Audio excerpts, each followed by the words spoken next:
welcome to this week's episode of the Making It in Asheville podcast. This is your go-to podcast for stories of Asheville-based entrepreneurs, small business owners, creators, community leaders. We are normalizing the many ways that there are to make it in Asheville. To try, to fail, and to try again is a theme that we keep seeing in our guest stories. And this week, we're very excited to share the story of Matt Parris from Roots Hummus. You might know Roots if you've ever been to a store that sells food. There are thousands of locations across the nation that sell Roots Hummus. And Roots, it currently is in a 40,000 square foot location in East Asheville. You might remember the episode we had with Highland Brewing in the same general complex. We look forward to hearing how they got there and where they're going next. Matt, please introduce yourself to the audience.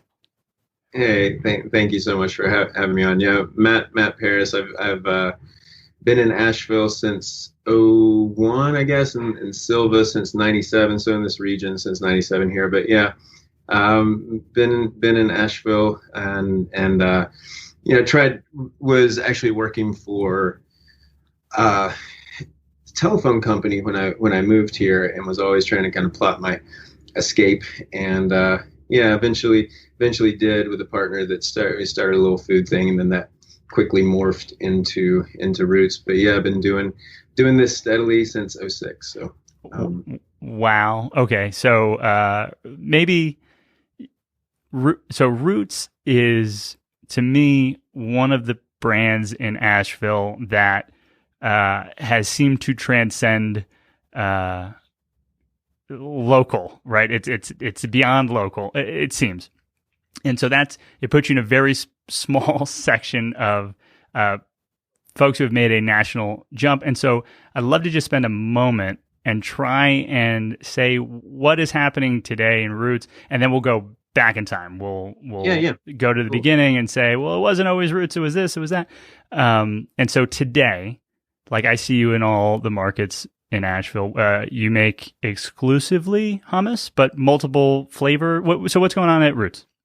Yeah. I mean, we do currently only have hummus on the market under the Roots label, but we're in the process of launching a new product line that'll hit the market like early June. Wow.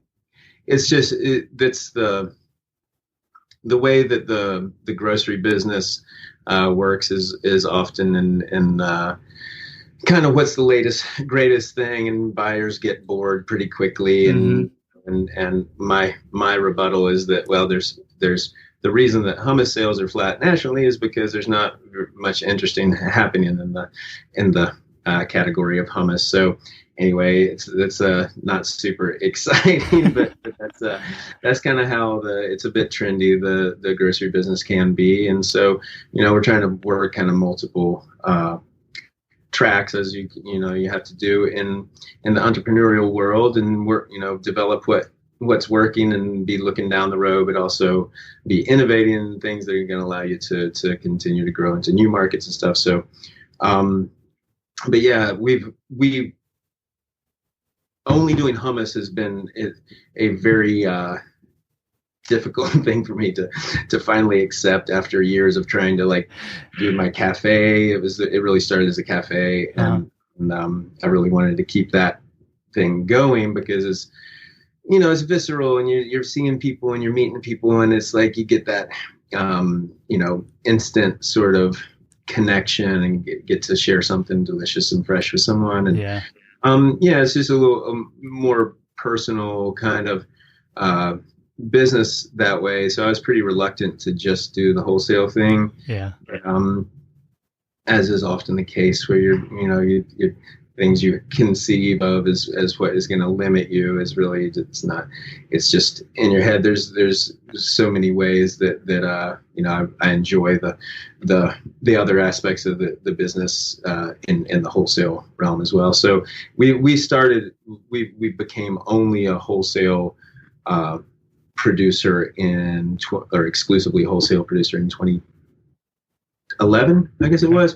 So it was like from 06 to 11, it was any sort of, juggling act between cafe and wholesale and catering and just kind of whatever was gonna, pay the bills. And sure.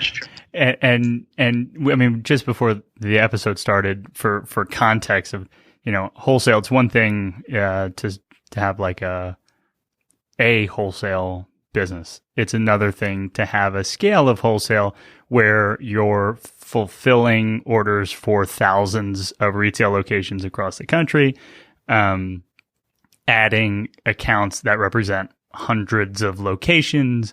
To today's version of the business, right? So you've now pointed towards June or July that'll have a new product line, is the language I'm using, but like a new product line today, right? I mean, that's absolutely crazy to go to get distribution into hundreds of stores. What is that?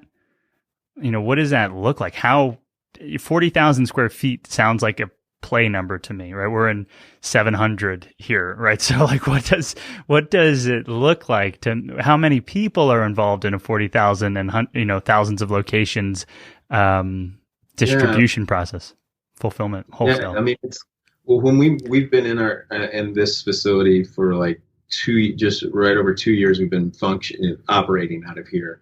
And it took about a year and a half, 2 years to build it.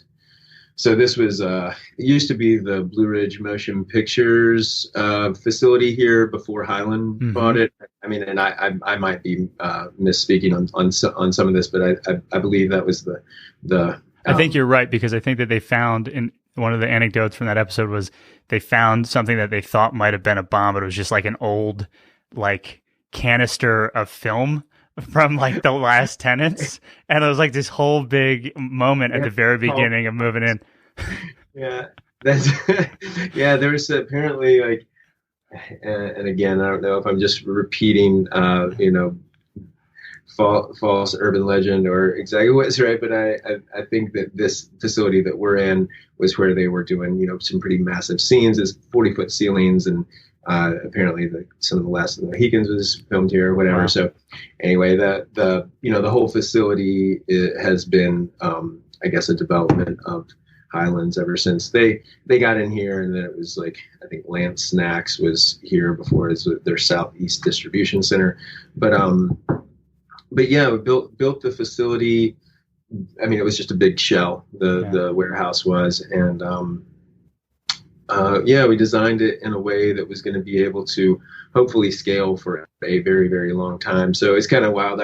When I take people through the facility, I point out that our dish room is like the size of what our old facility or our old kitchen was for like 12 years. And I mean, we grew in that little building there down in the arts district for 12 years. And, I was always trying to find the place that was going to be, our forever home, so to speak, and really wanted to own the property. But, there was several years of trying to work that out. And finally, Michael Porterfield, who was the CEO here at Roots for almost 4 years, and my brother Lowell Parris, they located this building here at Highland, and it seemed like it was going to be a really good fit. And it definitely allowed us to put more focus on the facility than trying to purchase like a property and afford to build a facility as well. So I think we've got,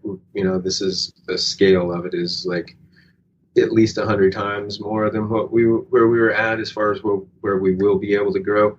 And so, I mean, we have a very small percentage of our capacity that we're using right now. Oh, wow. Okay. That's kind of as intended. So, this is, I think, of a challenging place for a lot of businesses, is when you're making a transition into like, a place where you're going to be able to grow. There's a pretty deep chasm there between where you have been and then having to stretch to get into the new place. And we've had to take on a pretty decent bit of debt to do that. But that's how it goes. And things are definitely developing well, and we've got a lot of really good things happening. But it's like for, everybody, it's just been an unpredictable year. And, there's been some things that were not because of COVID, as far as some sales that we've seen drop. And then there's some things that were directly because of COVID that we've seen a lot, reduction in business. And the grocery business is, obviously skyrocketed for some products, some stores. Toilet paper. Had to have a year. Beef. Right. I think they said alcohol had its first flat month in a year, or something like that. Which is crazy. Yeah, it is bizarre. I'm wondering if this is my connection. Am I a little jittery to you? You look okay and sound okay on my end. Okay, cool. Yeah, now you're back. Cool. Yeah. I think that some folks, it's from the outside, it probably seems like, well, you're in the grocery business. Of course, it's been really good for that. It's been pretty rough, but we're steadying out. And when we moved in here, we had almost 50 people on our team, and we were hoping that the sales were going to allow us to keep a lot. Anybody that wanted to stay, but we had to face some pretty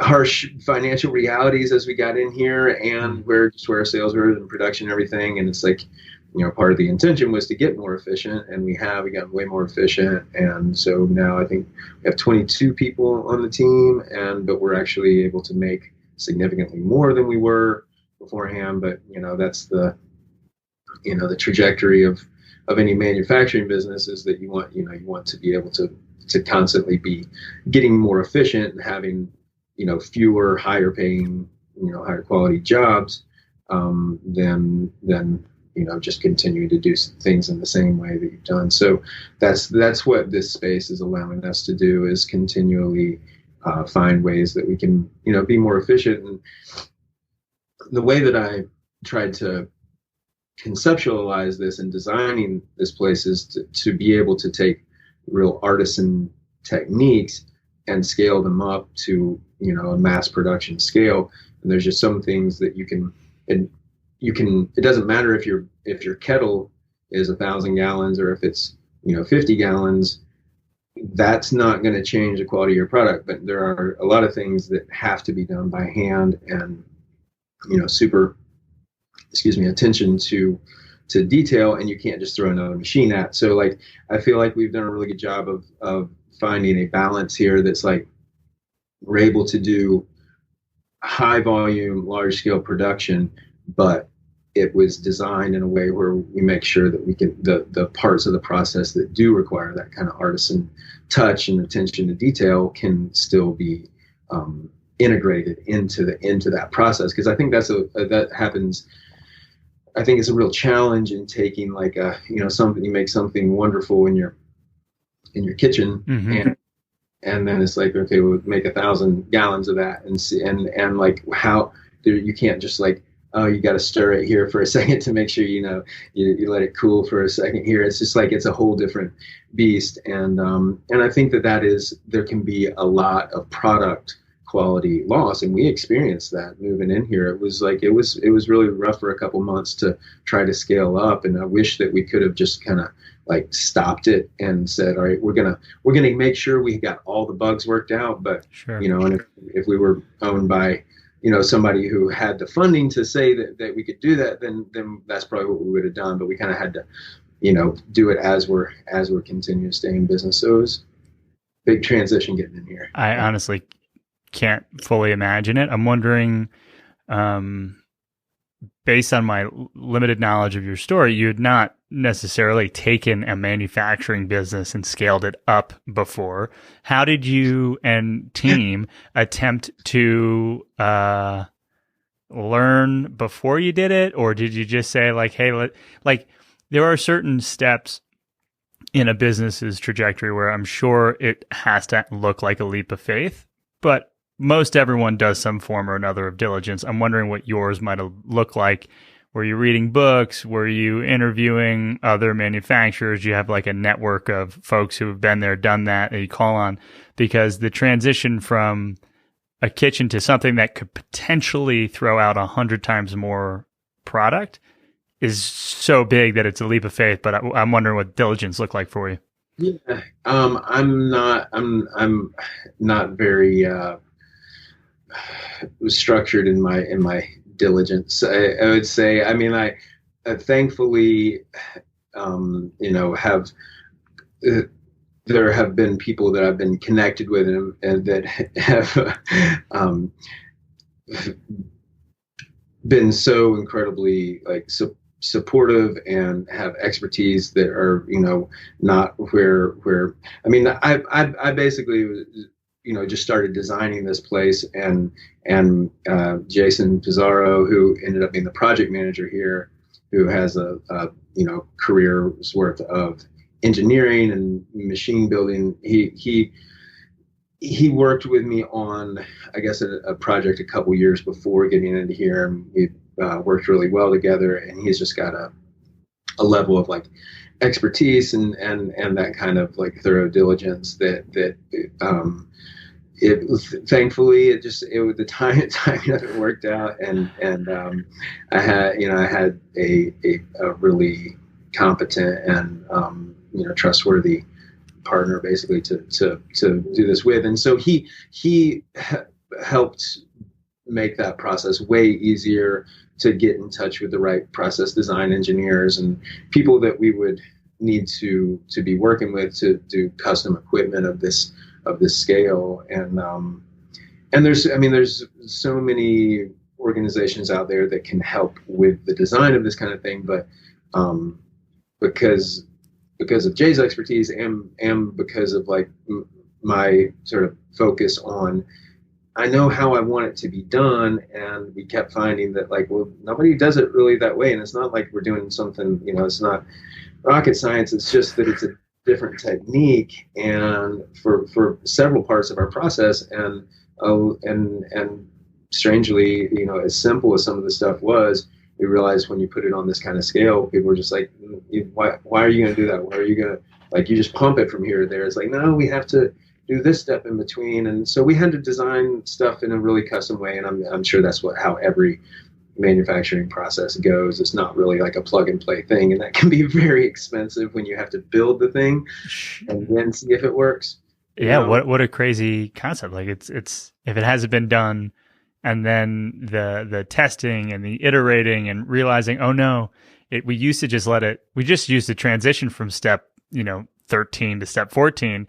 And now we have 13B, which is let it cool for 30 minutes because the scale is different. My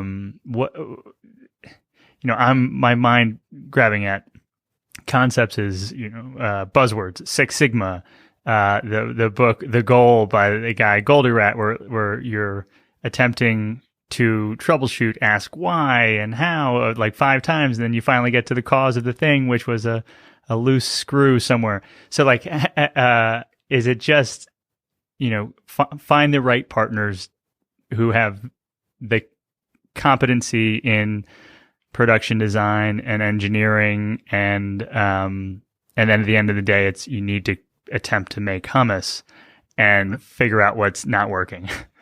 I mean, I feel like from my experience, the only thing that, because I've had basically no training to do anything that I'm doing or have done or I'm trying to do, but I feel like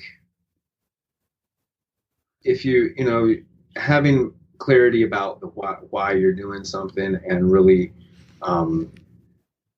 continuing to focus on that, and the clearer that you can be, the easier it is for things to come and kind of integrate into what you're doing. It's if you have clarity, then there's just all these things that end up happening. I feel like that could never happen and I feel like this is one of my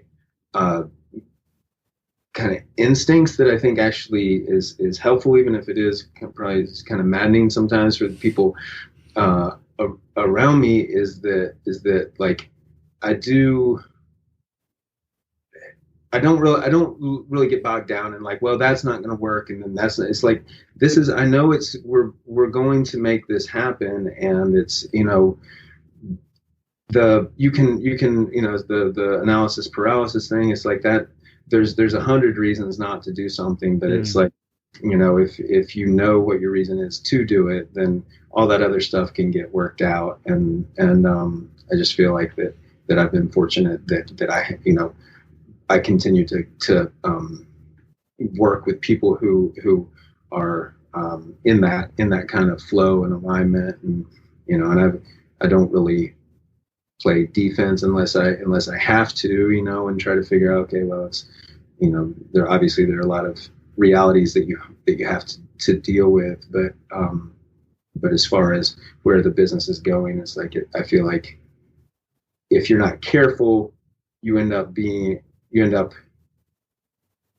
modifying your vision to fit the circumstances instead of like moving forward with what you really intended to do in the first place. I love that. A way that I've heard that described is founders having a reality distortion field that makes the people who get it and who are on that same wavelength do things that other folks would have said that, well, that's, there's 100 reasons why it wouldn't work, to your point, and we're looking for the one where it does work.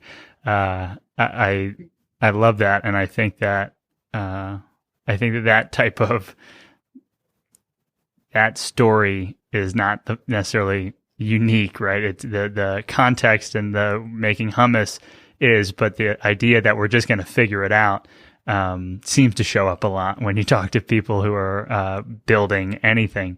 And so maybe we go back towards the beginning. It's one thing to solve for, where to put the mixer in a 40,000 square foot facility. It's another thing to say, I want to sell something for the first time. So you mentioned that you were working in, I think, telephones or some form or another of telecommunications. Fixing the telephone wires, yeah. Fixing telephone wires. Okay, so transitioning from that into a kitchen or into a cafe, how, when, where, perhaps why? The why was twofold, because I love food, and I wanted to, the other part was I wanted to create a business that was going to allow me to have a source of income that would allow me to explore and develop my musical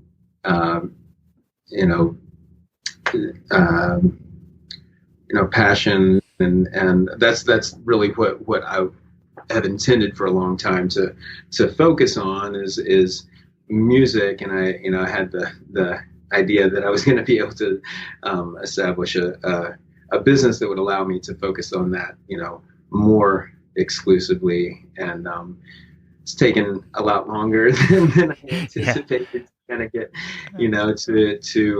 to where that was even a possibility. But it was kind of twofold. It was like I wanted to be and doing my own thing, and I also wanted to play music, but after dabbling and trying to do that from a kind of treating it as a business, I was like, I can't do that. It's really not why I'm playing music. So yeah, it was kind of a twofold thing, and the more I got into the food part of it, the more I realized how much I enjoyed it, and then just really how much I believe in food as a medium to do really, really good work in the world. And I mean, it's the most natural connector of people. There's so many things that come together in food, and so there's this whole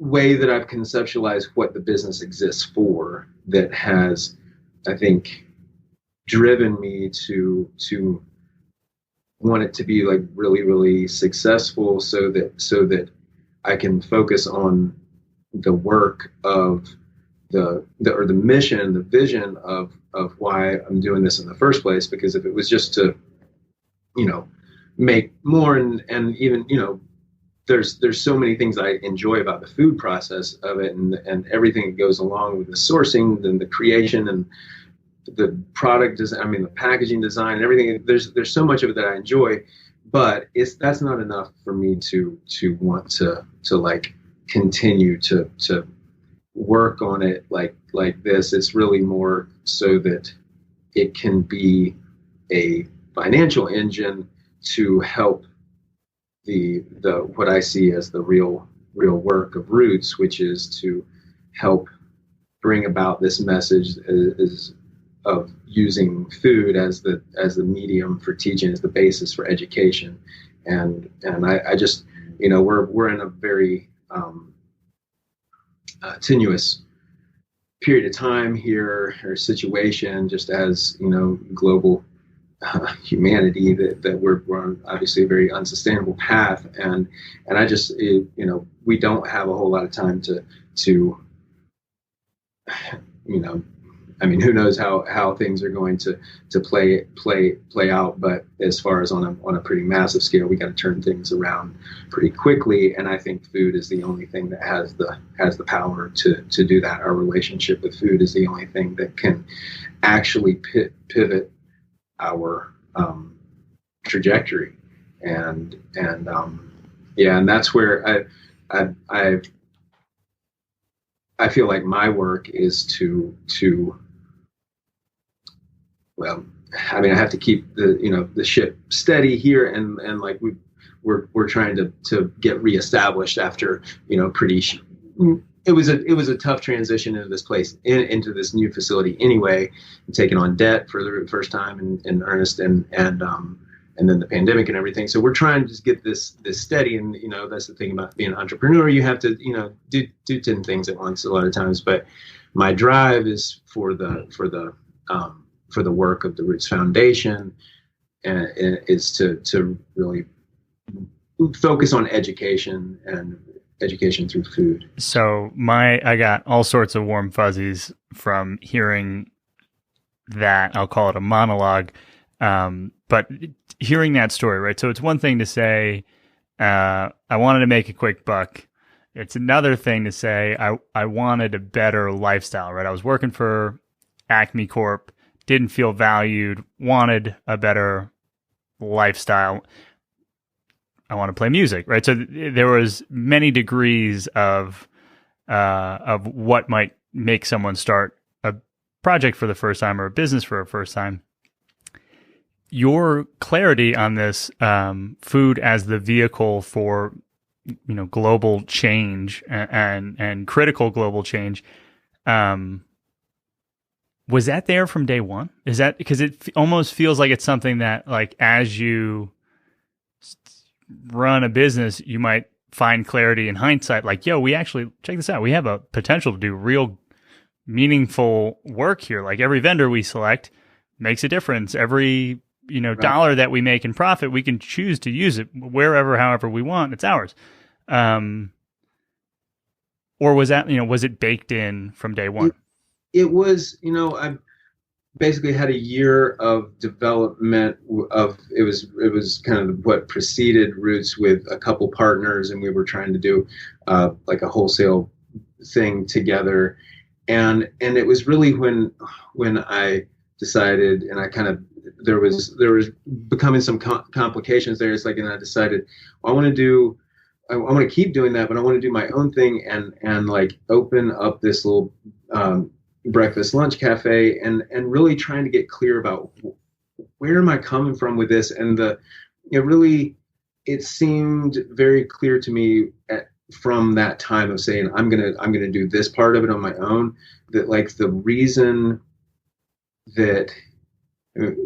I called it Roots was because as I really got in tune with what I wanted from this whole experience, and wanted it to function as, is like, food is the universal connector, and I want to see if I can help establish kind of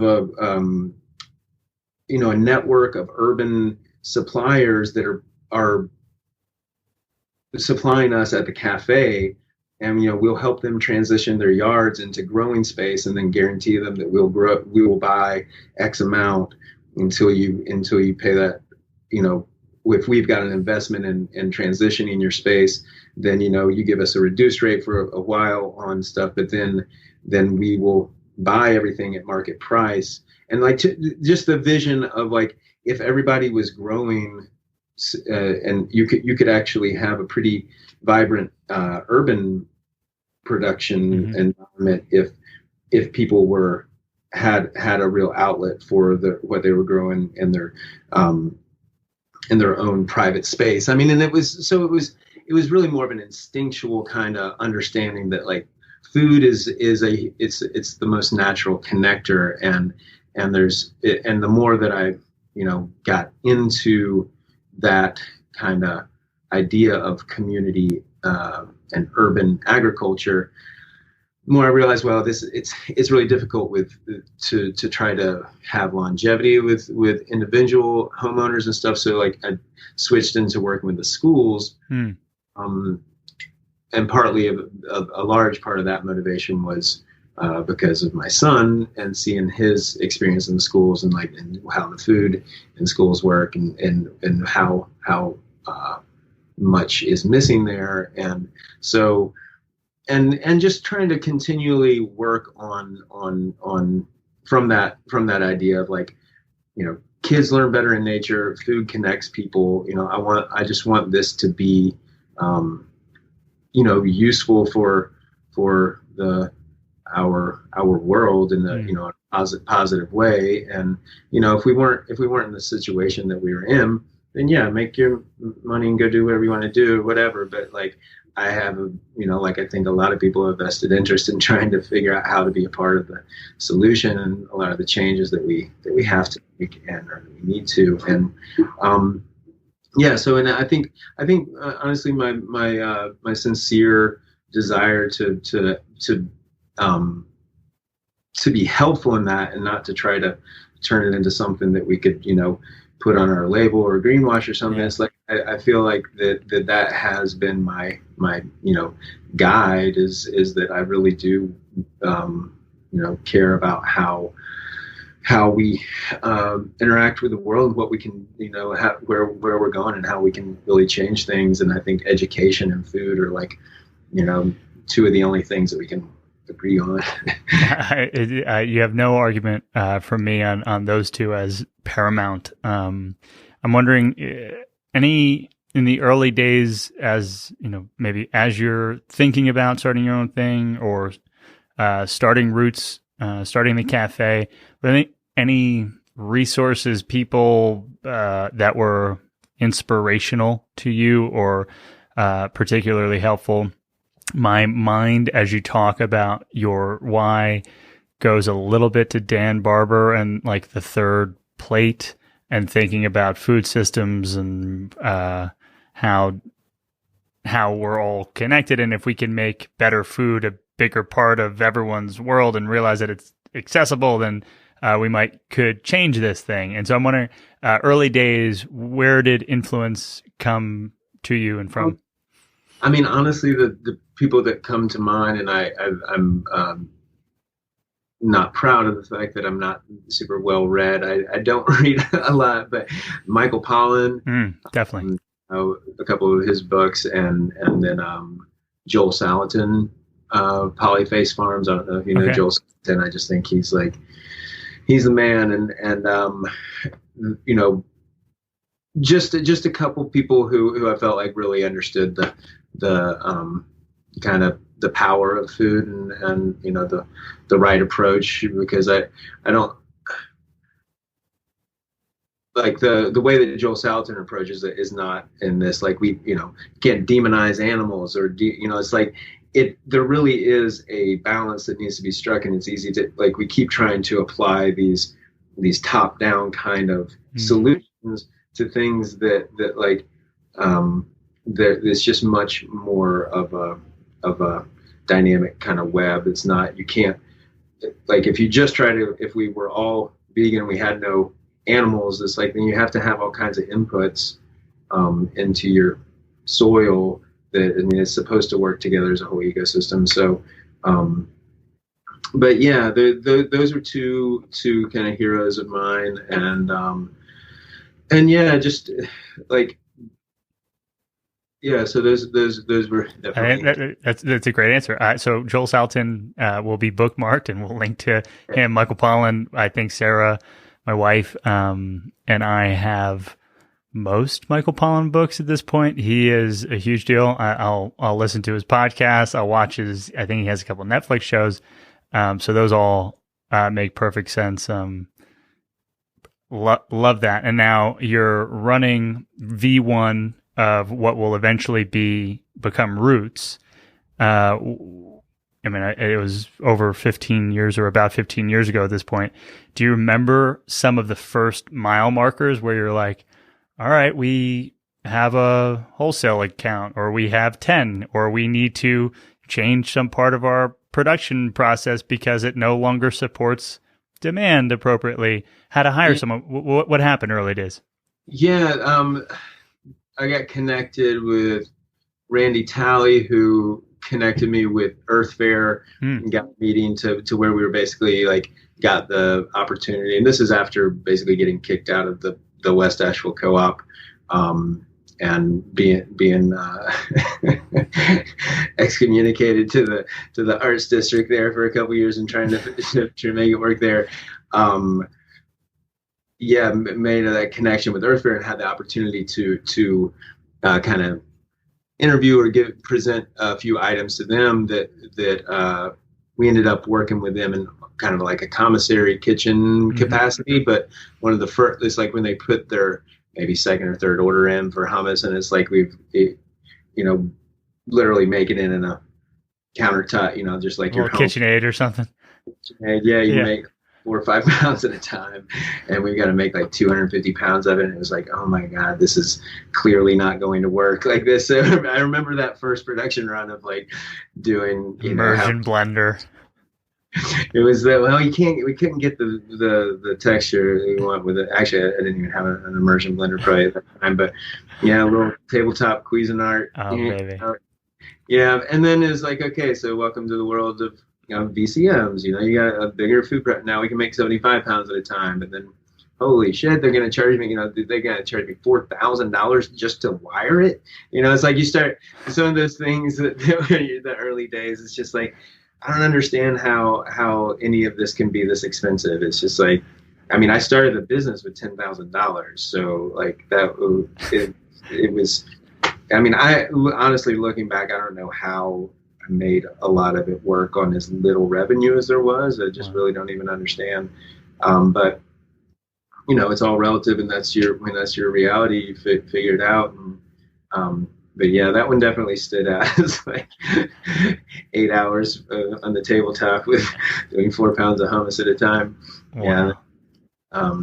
But yeah, and we, for several years, we were, filling our containers with ice cream scoops, and you get them and take a little bit out, put it back in, and then heat seal. And I think our shelf life was 7 days when we started. Wow. Which it's brutal and total, almost a non-starter.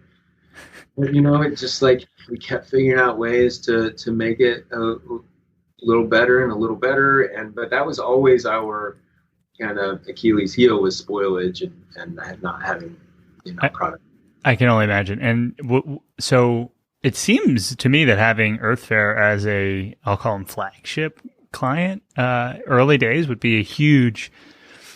That's the only that was what the business built on for. Okay. I mean, and we were just making it in bulk, right? Like it was not under the Roots label. And if they wanted potato salad, we made potato salad. They went tabbouleh. That's so we made 60 or 70 different things for Earth Fair. We make it in bulk, and then just they get it, and then they put it into their deli case, and you think that they make it there, but and some of the stuff they do make there, but like that's how a lot of the grocery business works. It's like even at Whole Foods, you walk in and you see all these fresh salads and stuff, but I don't know, but I would guess at least half of them are coming from their regional commissary kitchen. Mm-hmm. Oh, and but I really I don't know, but that's how that's how a lot of that bulk food service side of things works. It's not anybody's label, right? It's just, and that was awesome. I very reluctantly put it into a branded, like that came up with our own label. Sure. They said that they weren't going to buy it anymore if we didn't start. They didn't want our bulk anymore. They're like, if you want to keep selling hummus to us, you have to put it in your package. So, what a interesting kick into the deep end of an entirely new business model, right? And so, yeah. And so, you kind of nonchalantly said at one point you were doing 60 SKU, 60 unique types of products for Earth Fair at the time. Two-part question. Was it just Asheville's Earth Fair? Was it I think at some point Earth Fair had 20-something locations. I don't know, date stamped how many there might have been, but was it multiple? Yeah, when we started with them, I think they had 10, maybe 12 locations. Okay. And so it was, and they had their distribution center there in Arden, mm-hmm. And yeah, so that, and we weren't probably we were never making 60 things at once, but like sure. Through the rotation of it, I mean, we were probably making 25 things, maybe, yeah, probably at our peak as far as the number of things we were actually putting out to them on a weekly basis. Got it. So then they kick you out of what we'll call the white labeled deli counter. And now they say, you want shelf space, you can have it, but you need to have your own brand. Is that when Roots becomes a single product? Yeah, that was it. That was it. About when was that? That would have been 2009, I think. I think probably like spring of 2009. Wow. Yeah, I managed, I was not, I didn't have a whole lot of faith in that kind of business because it can be taken away so quickly. It's like, you know what I mean? Yeah. And that was concerning for me. So I just pestered the shit out of the guy that owned the building that we were in there. And he's a very good guy that, he's done a lot actually for this whole community. Probably Bill Gocher and a couple of his partners eventually, but him specifically, as far as like keeping rent low and letting people, have a place to kind of get their thing going on. He's done a lot, and I like I said, kind of just pestered him until he finally agreed to sell me the building down there, and that was like in October of 2008. Wow. Just a couple weeks before the bottom fell out. In the 2008 collapse or whatever. And but the reason that I was so dead set on trying to buy the place was because I got to get the cafe going again. Like those sales stick. I know I have some control over that. If Earth Fair decides they don't want us anymore, buyer leaves, right? And anything changes. It seemed like that's one of the things I was going to say. It seems like having a flagship customer like that could be scary because the volume out of the gate is a lot to figure out, but at least seems resilient. If hummus isn't moving, tabbouleh, tuna salad, whatever it is, and you could flow across products, you always have some form of a demand no matter what. And now to go to a single product I don't know if you had other clients, customers. Yeah, we kept all of it going, and we still have a cafe, still doing catering, still doing all these other products for wholesale. But it was just specifically hummus. They said, in which we were selling them more hummus than I guess anything, but we were selling 500, 600, 700 pounds of tabbouleh a week. That was one of our big ones with them, or a couple pasta salads, potato salads. Yeah, so I mean, we kept all that stuff going on, together, and Earth Fair did. They just cut us a couple times because they found, what they thought was a better deal. But that happened, we went back and forth that way a few times, and it was pretty rocky. But as we got into other markets, and then, we were kicking ass at Green Life, they were selling like I think when Whole Foods bought it, they actually were like, this must be a typo or whatever. Like you're selling 800 a week of this kind. So like that's how we got a conversation with Whole Foods, and then they said, they gave us a shot at getting into the all their North Carolina stores, and then eventually the region, and so that grew, and it's it really, I mean, I do think that we have the best hummus on the market, but it kind of could have been, there's a lot of different things that could have been. It was really, at the time, hummus was gaining a lot of popularity, and we sort of went with it. You know what I mean? I think I remember when hummus first really charged into my radar. That might have been around 2012, 13, 14. Good years for hummus, and then it was I don't know, kale or kombucha or sauerkraut or something. But very interesting turn of events to go from V1 into V2. At what point is Roots entirely hummus with a bunch of different versions of hummus? What changed in that process? Well, I think that my brother and I started. He started working with me in 2013, I believe it was, and he's an older brother, 4 years older, and he'd been working at Microsoft for 10 years and like software startups before that for 10 years, and like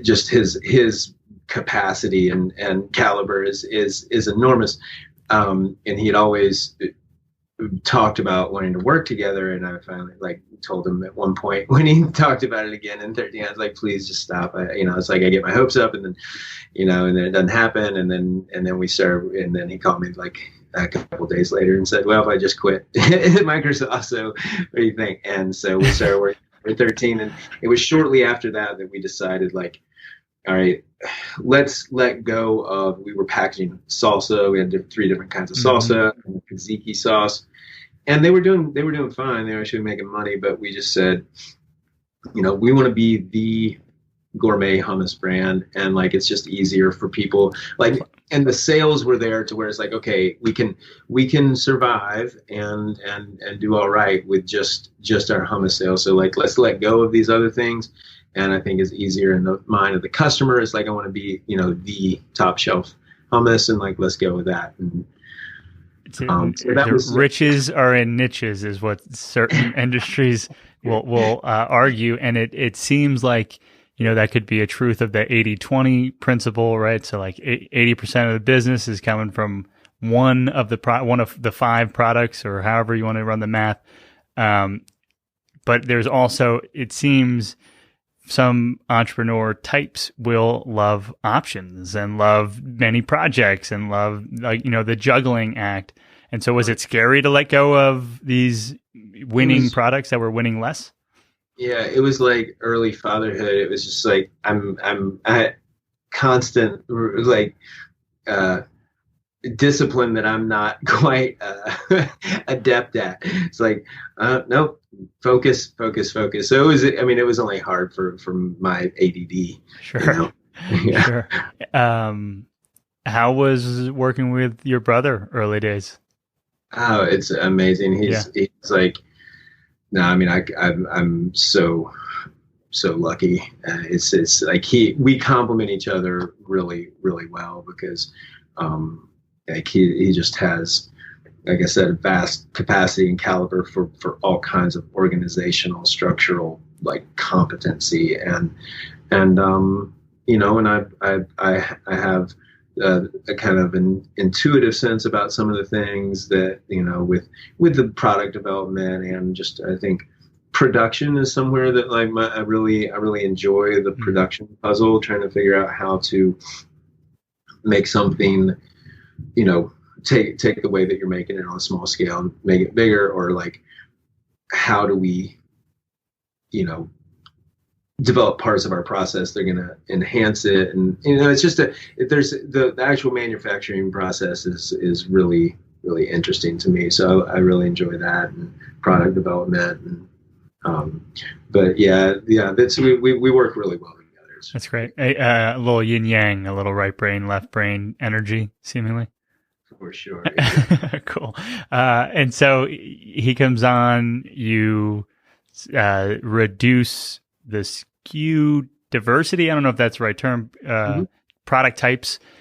Do you immediately say we're, original hummus, or are you, do you have 4 hummus lines at the time? We already had, I think, 8 SKUs of hummus at that time. And so then we developed a couple more over the couple years. But I've several retailers like, what's your next thing? What's your next thing? And I always was just like, tried to resist that. Like, you got to be coming out with the next thing, because it's like, our problem is not that we don't have enough flavors of hummus. It's like we need to grow sales with what we've got. Is no matter whether like they want some seasonal pumpkin spice hummus or whatever it is that they want.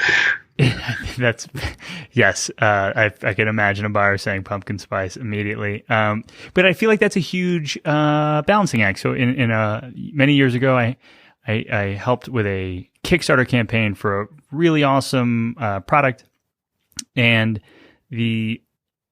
from like day one, the owner wanted to blow out the product line and put a bunch of different types of things that were complementary out.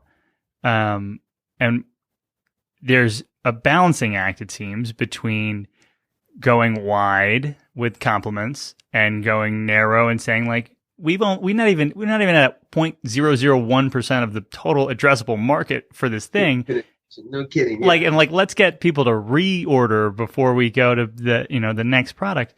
How have you learned about that over the last 15 years? Is there any key takeaways that you try and remind yourself between the breadth and depth of products? I don't know. I feel like I'm having to relearn now that like, you can't just kind of set it and forget it. That like the industry does change. I mean, if we were, way more established, then maybe, you just keep doing the one thing that you do, but that's probably an illusion too. I'm sure that like, Heineken developed more SKUs because it's like they saw their market share shrinking, even though it's like, well, yeah, it's just Heineken. And like, I think that as much as I would like to just say, this is what we do and we do it really well, and we're just going to continue to improve and deepen our, supply chain relationships. And like, I would love to just go deeper, but I think that, I mean, for me, the only reason to like,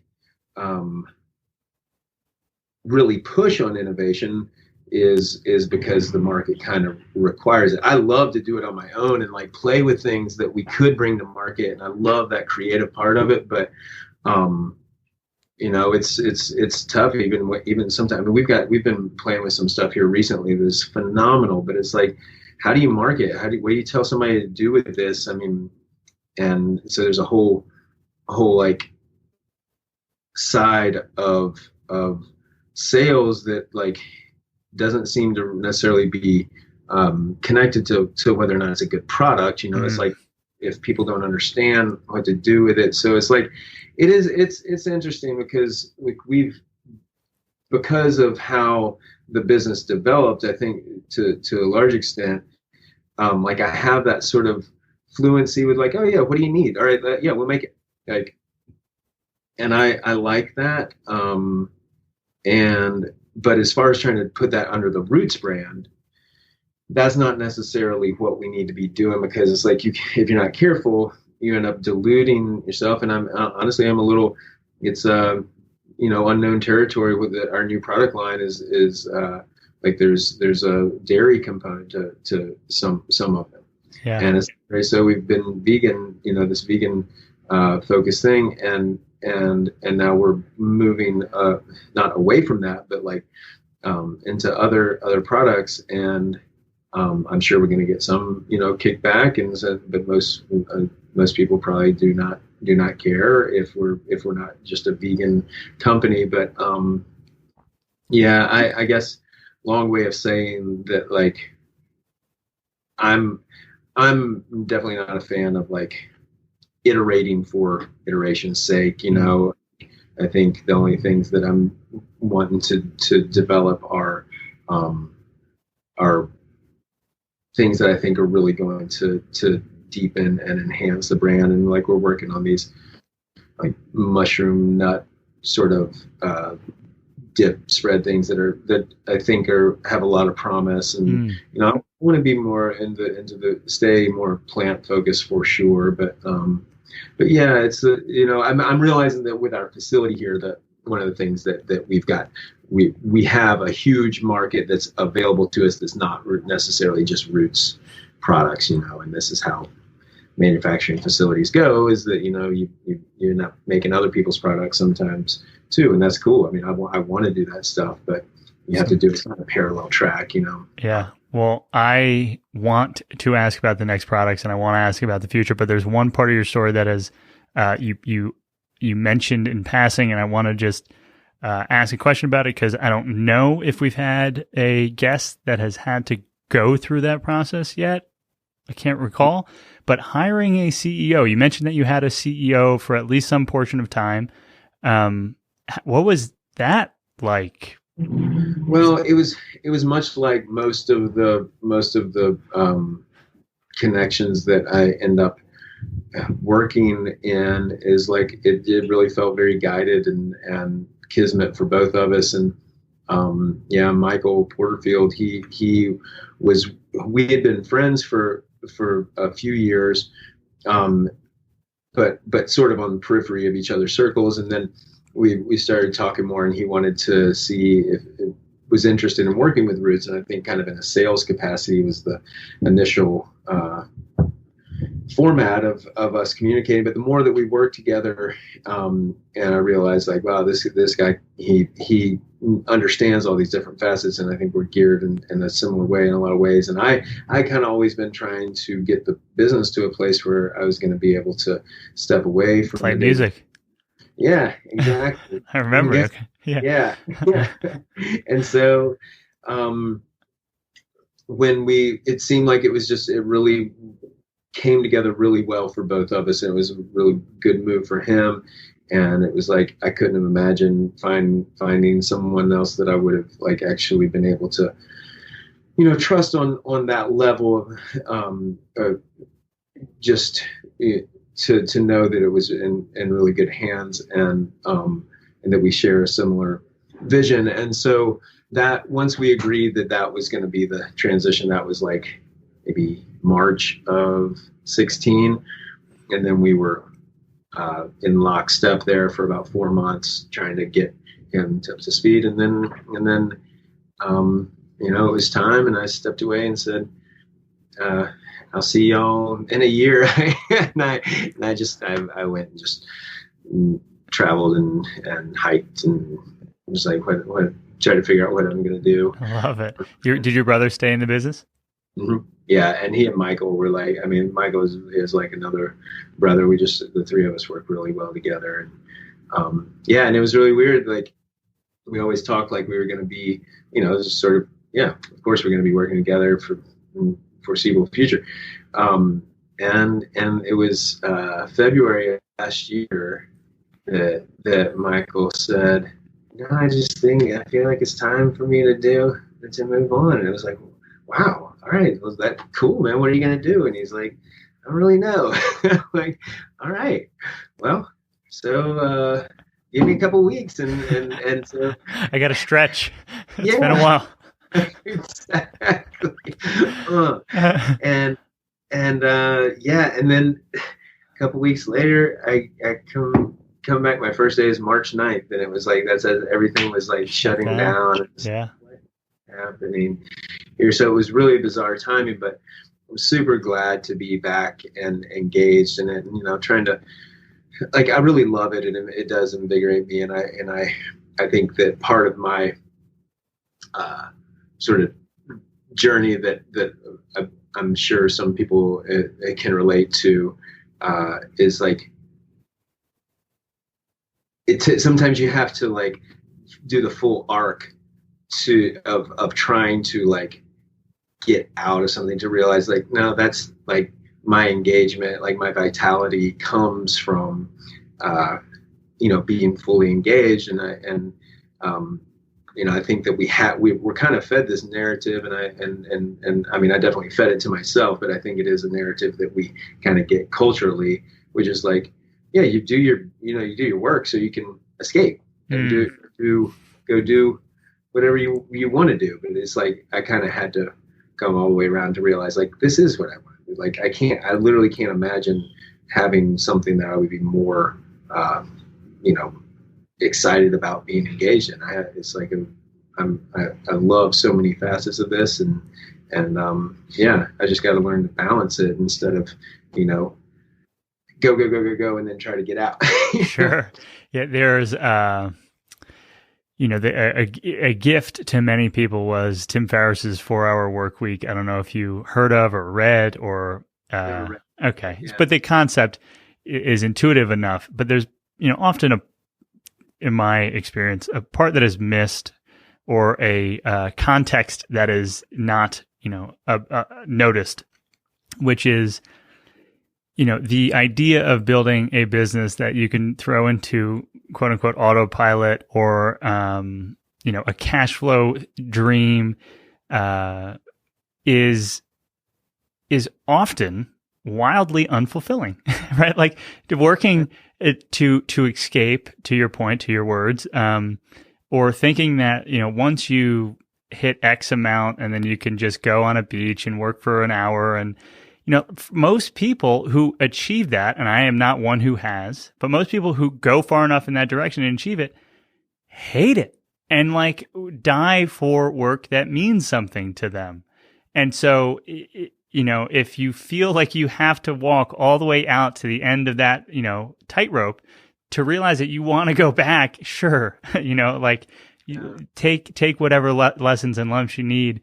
And there's skill developed in the process of figuring out that meaningful work would have been just as, or more fulfilling, certainly. And so I think that that's something that's often missed, and it doesn't necessarily seem like that's what you were setting out to do, is build a cash flow business that you could put in autopilot and whatever. But I see that as a trend on the. No, it was definitely part of my. Okay. I mean, it's like probably like a lot of people. I had a few versions of what I was doing and why I was doing it, and it's like, but that was one of the kind of lines of reasoning was, it's like I want it to be able to cash flow to where I can do the other stuff, but like if the other stuff is only kite sailing and or kite surfing and base jumping like that, well, maybe that is enough for some people. Like I don't want to put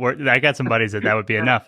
But for you, it does seem like you are able now to thread the needle of your why through all of the work, right? And food systems and education, and now there's a foundation, so that you don't need to take months and go to Bali unless you want to take months and go to Bali. Yeah, because that's kind of what it was a bit of a vision quest, because I found out I was going to be a daddy at 22, and like I always kind of thought like I'm just going to go travel the world. And then it was like I said, it was definitely a lot of discipline that didn't feel like was supernatural for me to not that fatherhood was actually very natural, but as far as the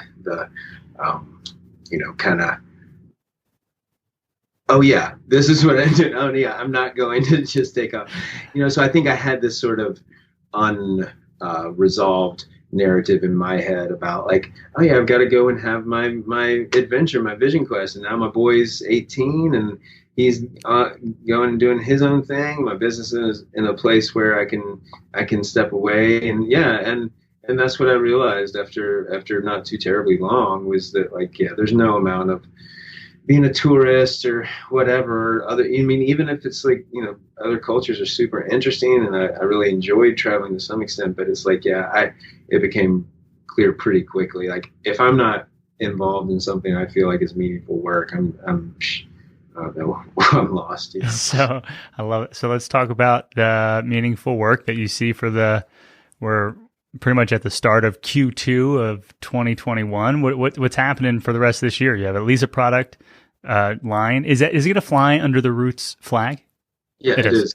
Okay. It is. And those, yeah, I think we're looking at probably late June before actually product is on the shelf with those. But yeah, so like, and there's in the old space that we were in, I'm in the process of developing that, back to the cafe. It's like a market deli business there for where the old Roots location was. But the real focus for me, I'm trying to spend more time focusing on, as a lot of the kind of nuts and bolts of the business are more stabilized here after a rocky year. I'm trying to focus on the work of, I say the foundation is really, the foundation, Roots Foundation is just it's the 501c3, it's the nonprofit arm of Roots, and it's funded by Roots, but it's really the work of Roots, which is, I'm trying to communicate and articulate this vision that I have of how to, it's one thing to teach through food, and to, like, I think there's one layer of it is that, if you imagine that every school was actually teaching through food and using that as being able to satisfy all of the state and federal requirements, but like we're building our own lesson plans here, and they all, we check all your boxes, but we're doing it through learning how to grow food or build soil or irrigation or cooking. And, there's so many different ways to connect to food. And the theory is basically that you can teach anything through food. So, if you consider what could happen if our schools were more like community centers where, the kids are learning to grow food, but we're also tapping in to the local resources and it's not just materials or time, it's also knowledge. Like, the community has so much to give to our schools. And so, and this is part of what my work is for the next however many months or years, is to try to articulate some of this. So it's like, I think everybody knows that hands-on project-based learning and connected to nature. Kids just learn better that way. It's just, it's pretty obvious. And a lot of people would think, well, that's a good idea. But how do we actually make that shift culturally? That's a hard question. I don't have answers yet. Have you found any? I do think that I've seen a very simple way to support the shift, and that is and we're calling it the Roots Teachers Lounge, and we've started trying to do it here in this space some, and with COVID it was kind of weird in this space anyway, and it got weirder with COVID. But basically the idea is when you want to show somebody that you love them and take care of them, food, welcoming them into your space and making some good food for them and taking care of, it's about the simplest way that you can take care of somebody and show somebody some love. Universally, every culture does some sort of tea ceremony, some sort of food on the table. Italians in New Jersey, it's Entenmann's, right? Like you come up and pull out the pastries for company. Yeah. Oh God, maybe there's some Italian in me. It was like my favorite thing as a kid. Yeah, it is. It's completely universal. And after working in the schools for 5 or 6 years, trying to build gardens and help the teachers teach from the garden, the thing that became more and more clear is we're asking so much of our teachers, and who's taking care of our teachers?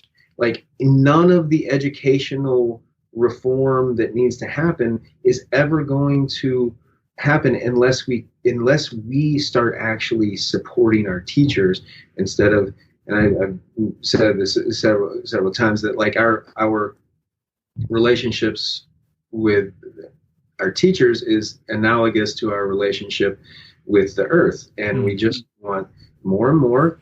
We expect more and more, and we give less and less and just expect them to kind of deal with it. But like, how are we actually taking care of them? So the idea is that we have these teachers lounges, and the thing I love about this idea is that it can scale so quickly, because all these restaurants and cafes that are beautiful places, and they're sitting there empty from 3 to 5, 3 to 6.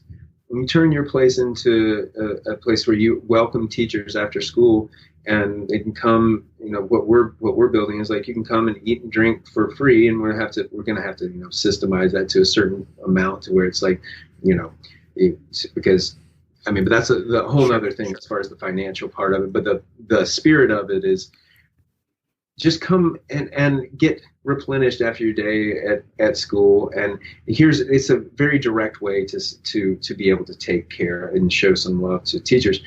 And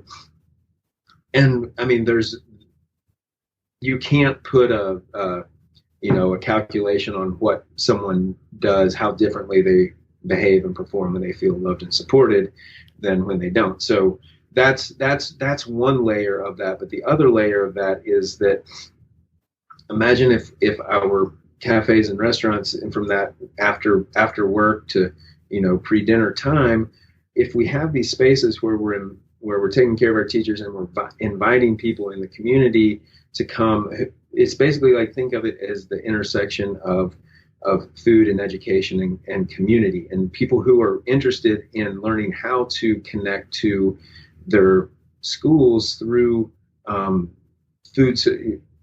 food based education.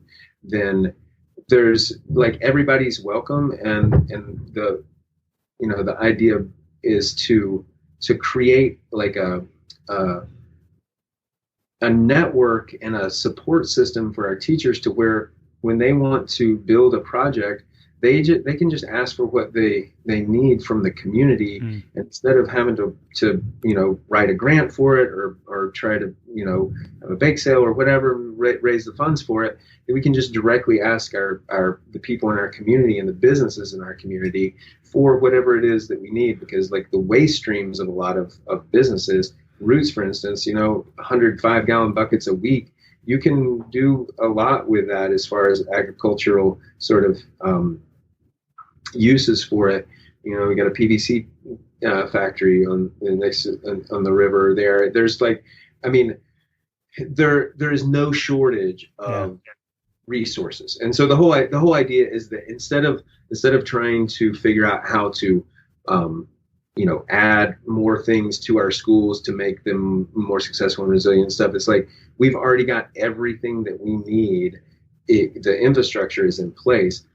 But if we just switch the basis, the medium, into food, teaching through food, and had a way of supporting our teachers to let them get what they're asking for, then it makes their jobs a lot more realistic, that they can actually teach in this way. And then the idea beyond that is that there's a digital platform, really like a social media platform, that the algorithm is geared towards connecting to your school and being able to give to your schools and connect with your community through that avenue. And that there's a lot of businesses that would incentivize this kind of behavior by having kind of a commerce side to the platform that would allow you to go, it's like, what are you going to do with your Saturday? We'll go volunteer here, and then you also get a couple tickets to such and such. So it's like, and this is why I know you're like wanting to get to like a next question in a way, but or kind of move this along. But this is where, so like, you've witnessed in real time my bogging down in the trying to convey the layers of this kind of vision of teaching, of really just changing our world through changing our relationship with food. And I think that education is the only way that is going to happen.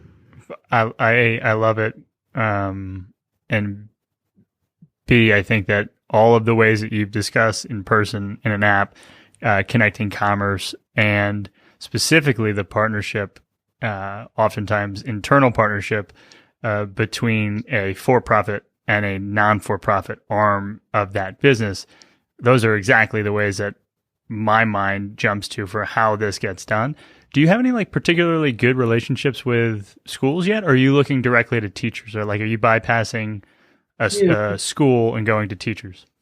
Well, we definitely developed some good relationships with a few schools here locally, and but honestly, we had a crew of 4 or 5 of us there for a few years that was doing a lot of hands-on work in the schools, building growing spaces and working with teachers to develop lesson plans and teaching from there. And I had to stop funding it in April of 18, I guess. Is it 18? No, April of 19, because we just ran out of money getting in here into this new place and everything. So like, those relationships have kind of gone fallow. Sure.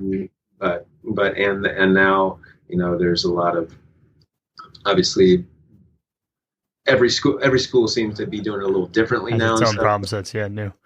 Yeah, but we're still doing a lot of outreach to the schools and just trying to show the teachers love and taking goodies to schools on a daily basis, pretty much here. Wow. Like as far as our community outreach kind of thing, that's part of the kind of development of the marketing of Roots. Is we're trying to get into just connect with the educational networks in different cities and build our marketing around that kind of outreach. And, but yeah, so I mean, there's schools definitely that we have good relationships with, but over the last year, it's just kind of all been blown apart.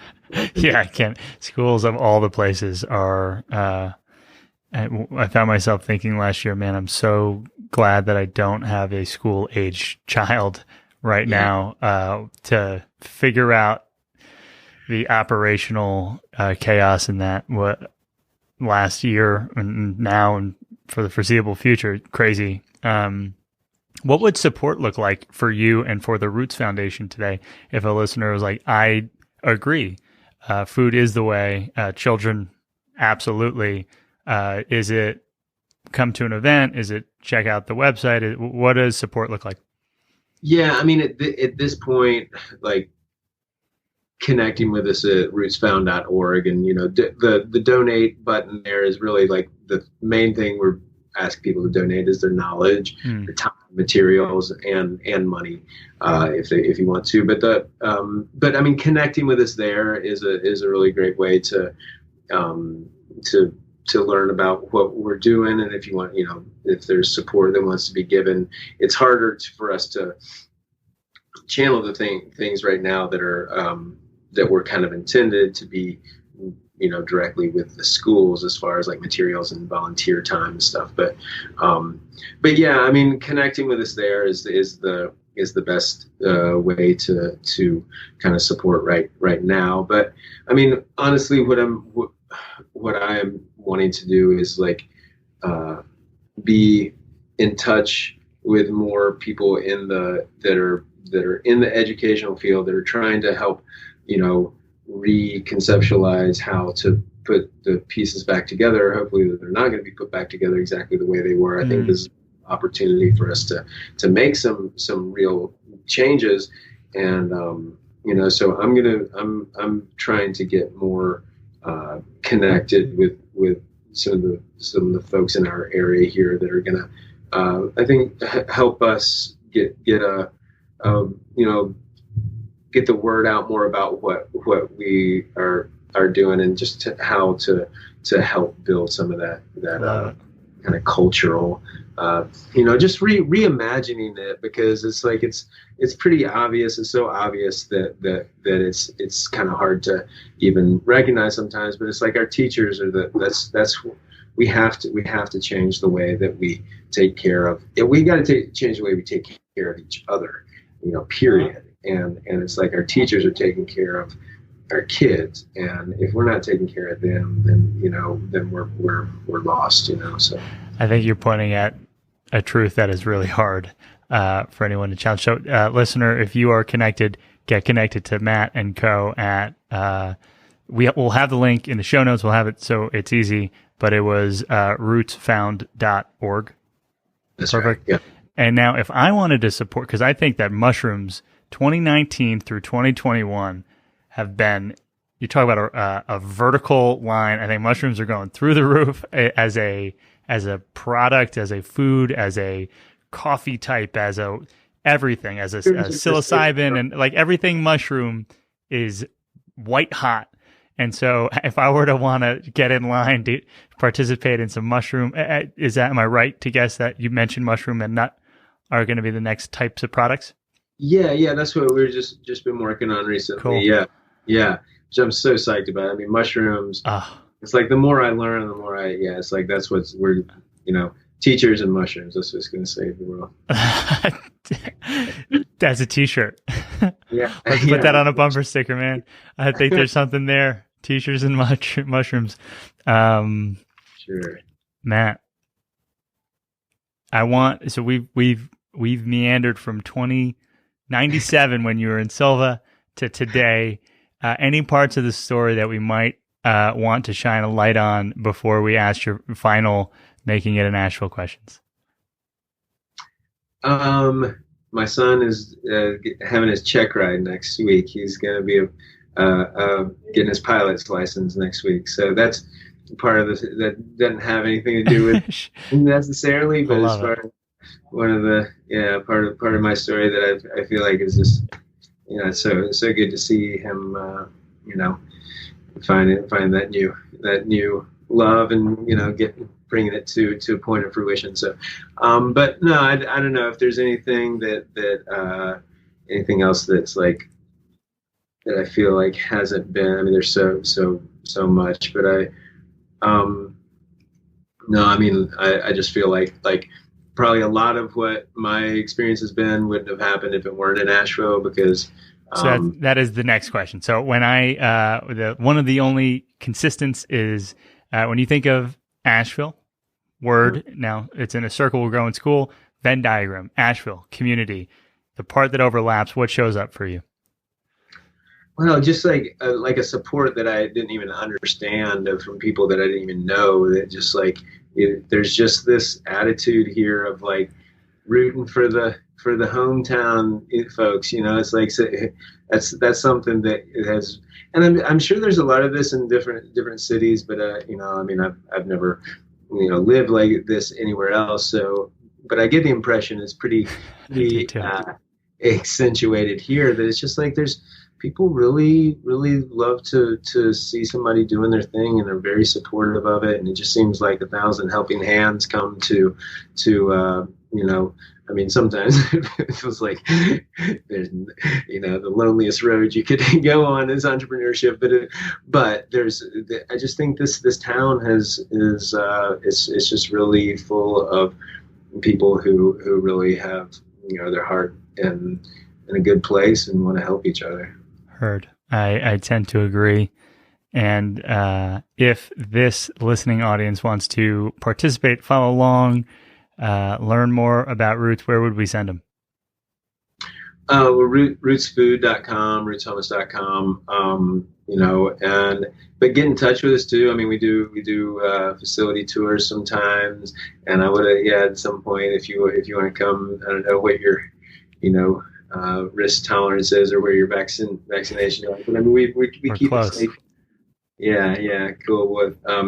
But yeah, we do tours from time to time, and we're going to be trying to restart our Teachers Lounge efforts here and do more of a community focused kind of weekly event here. So keep up with us here. It's like we're hoping to have that in motion by the end of the month. Wonderful. So, yeah. Well, Matt, thank you for your time today. What a pleasure.